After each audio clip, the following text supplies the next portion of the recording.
Hi guys, it's my 34th day at the animal sanctuary. I had to say that a couple times. I stumbled. It's been a crazy couple of weeks. I've missed the animal sanctuary and I've missed my mentorship. Man, just when you thought you knew someone, man, I have had the feet kicked from underneath me, and I can't talk about it right now, but it's made me really think a lot about the story of the scorpion and the frog. And I usually ask this to everyone that I start being really interested in dating. 2 questions, and one question or one story has kind of evolved, but the frog and the scorpion has always been the same. So this is the frog and the scorpion. There is a little island surrounded by water, and there's a frog and a scorpion on it. And one day it rains so much that the island starts to flood, and the little frog goes to swim away from the island, and the scorpion goes, "Wait, please, little frog, take me with you. Don't let me die here." And the little frog goes, "Are you crazy? You're going to sting me and I'm going to die." And the scorpion goes, No, that's crazy. I wouldn't sting you. If I were to sting you, we would both die. Please, frog, please don't let me die on this island. Please rescue me. So the little frog thinks about it, and the water's getting higher, and the scorpion's about to die, and he goes and allows the scorpion to crawl on his back. And halfway across the river, the scorpion stings the frog in the back of the neck, and as they both start to drown, the little frog goes, "Why would you do that?" And the scorpion goes, "I'm so sorry. It's just my nature." Oh, it gives me chills. Because that story has happened to me very many times. And I always ask people when I tell them that story, what does that mean to you? What does that story mean to you? And who are you? Who are you in the story? So the second one, I heard a professor say it one time, and I can't quite remember the specific wording, but essentially you wake up and you're in a white room with no windows and no doors and no way out, and you're in there for 24 hours. What do you do? And based on your response to what do you do, it can be a whole psychoanalysis. So mine's kind of changed a little bit because a lot of people didn't really understand the white box concept, and some of the answers were a little frightening. I asked one person it, and his first response was I'd off myself. Well, okay, that's a little aggressive. So then my twist on it is a little bit of an homage to my favorite book, Catcher in the Rye. So you are in a field, and one side is a cliff where there's no way down it. You're absolutely 100% death off the cliff. And then on the other side is a raging river. And the same thing, 100% death. There's absolutely no passing it, no crossing it. You're stuck. And so what do you do for 24 hours? And the responses have been so interesting too. One person asked if he could change the amount of time that he was there. And actually the same person, he was like, I'd round up the ants and determine which ones were good ants and which ones were bad ants, and I'd punish the bad ones. I was like, that's really telling of your personality. And he is a lawyer, so it kind of like, it really suited him. It was funny. A lot of the other ones, one was like, oh, I'd build a boat and cross the river.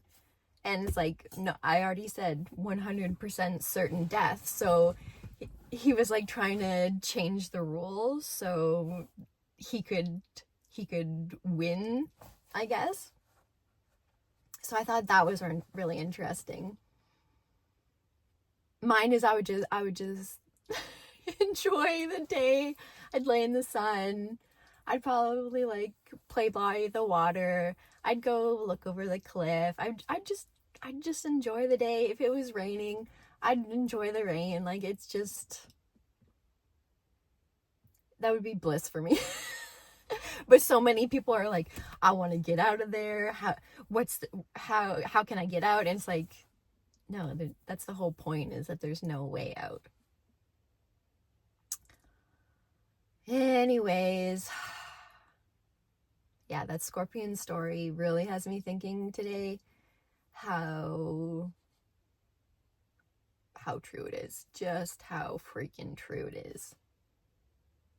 And like I said, it's giving me shivers again. Like, oh man. Just when you thought you knew somebody.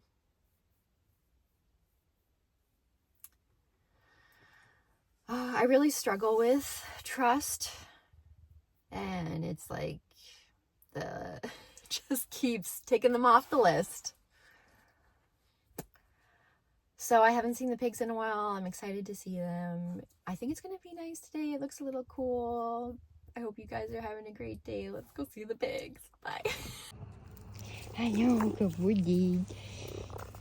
I miss you. Oh my goodness, I miss you. Yeah. Oh, I miss you guys. You have a good week. Yeah. Oh my goodness. You're so beautiful. Oh, that made me feel so much better coming into them. You're so happy. Yeah.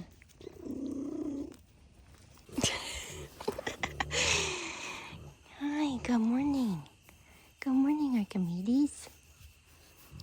It's so nice out. I think the sheep heard me. Oh my goodness. Good morning. Hi. What are you doing, sweet boy? Let's get you some snacks.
feel good?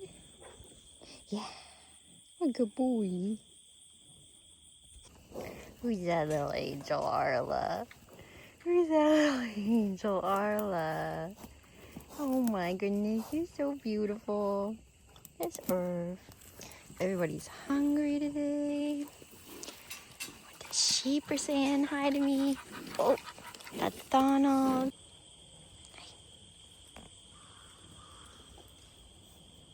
Irv, what you doing?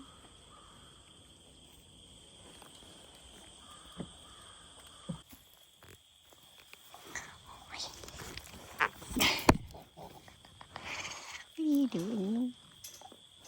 I was trying to take a picture of the bees.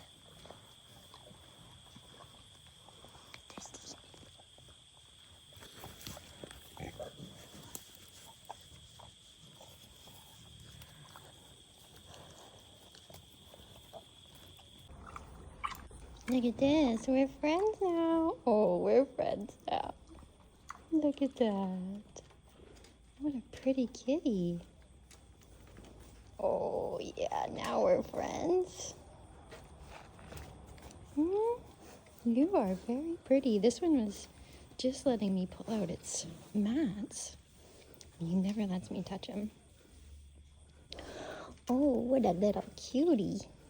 You're so tiny.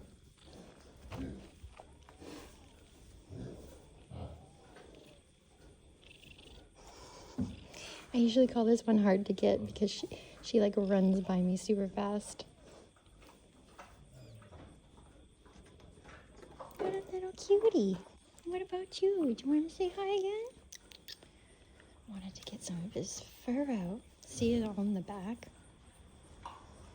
Oh, who's that pretty kitty? Who's a pretty kitty? Just get some treats out and then everybody's your friend.